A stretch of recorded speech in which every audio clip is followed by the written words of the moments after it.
Hello friends, I am a maths faculty from QLS Academy. Today we are going to continue with heights and distances. So let's get started without any further ado. I hope you will have fun learning. The first question for today is, a boy is standing on a horizontal plane and he finds a bird flying at a distance of 100 meter from him at an angle of elevation of 30 degree. A girl is standing on the roof of a 20 meter high building and finds the angle of elevation of the same bird to be 45 degree. Boy and the girl are on the opposite sides of the bird.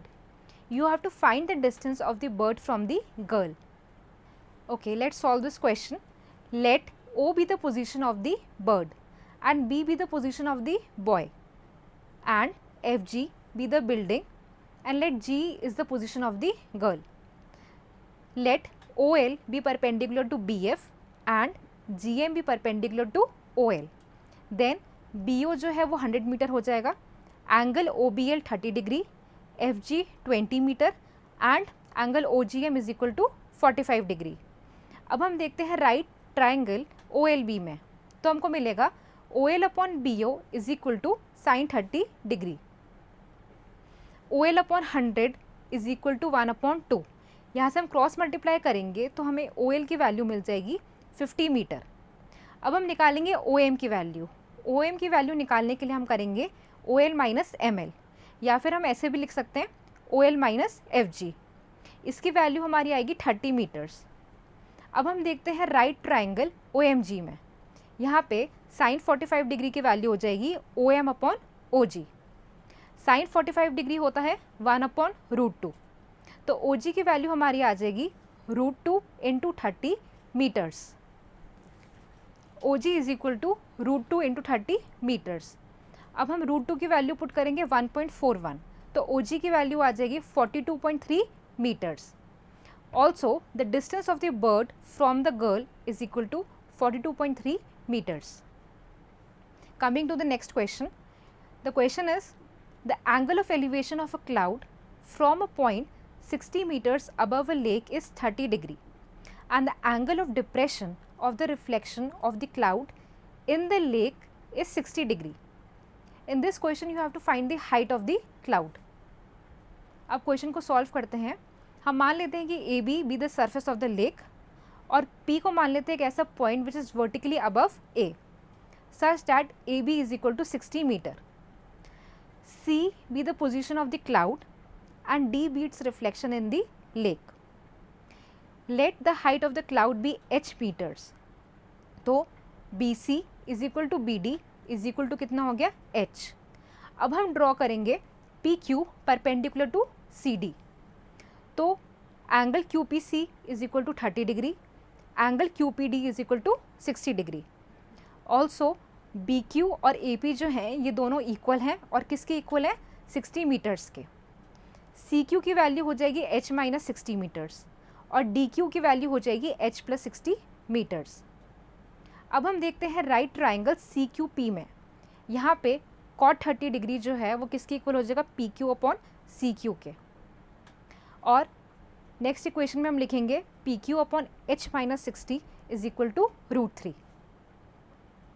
PQ is equal to h minus 60 into √3 metres. ये हमारी है first equation. अब हम दूसरा triangle देखते हैं, triangle DQP. यहाँ पे cot 60 की वैल्यू इक्वल है PQ अपॉन DQ के, या फिर हम ऐसा लिख सकते हैं PQ upon h plus 60 is equal to 1 upon √3. अब इसको क्रॉस मल्टीप्लाई करेंगे तो PQ की वैल्यू आ जाएगी h plus 60 upon √3 metres. This is our second equation. From first and second equation we get h minus 60 √3 is equal to h plus 60 upon √3. इसको calculate करेंगे तो हमारी h की वैल्यू आ जाएगी 120. Hence we can say that the height of the cloud is 120 metres. The next question is, from a window h meters high above the ground of a house in a street, the angles of elevation and depression of the top and the foot of another house on the opposite side of the street are theta and phi respectively. Now you have to show that the height of the opposite house is h brackets में 1 plus tan theta into cot phi meters. हम assume करके चलते हैं कि B जो है वो window है हाउस की, और हाउस जो है वो ए बी है, और सी डी जो है वो दूसरा हाउस है। तो A B is equal to कितना हो जाएगा, एच मीटर्स। अब हम ड्रॉ करेंगे B E which is parallel to A C and meeting C D at E. Then angle E B D is equal to theta and to angle E B C is equal to phi. Therefore angle A C B is equal to angle E B C is equal to phi. अब हम assume करते हैं कि C D जो है वो capital H metres है। Then हमारा C E is equal to A B is equal to हो जाएगा small H metres, and E D की वैल्यू आ जाएगी capital H minus small H metres. अब हम देखते हैं right triangle B E D में, यहाँ पे B upon E D is equal to cot theta. अब ई डी की वैल्यू हम पुट करेंगे capital H minus small H, तो हमारे बी की वैल्यू आ जाएगी capital H minus small H into cot theta. अब हम देखते हैं right triangle A C B में। In this triangle we have A C upon A B is equal to cot phi. A B की value है H, तो A सी की value हम कैलकुलेट करेंगे तो वो आ जाएगी एच कॉट फाई। ये हमारी सेकेंड इक्वेशन हो गई। Now B is equal to A C. अब from first and second equation हमको मिल जाएगा H minus H cot theta is equal to H cot phi. अब इसको हम कैलकुलेट करेंगे तो हमारे कैपिटल एच की वैल्यू आ जाएगी small H into 1 plus tan theta into cot phi. ये आ गई हमारी the height of the opposite house. So this is it for this session.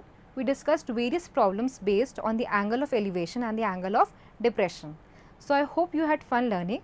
For any queries or information, you may visit the link following the video. Thank you.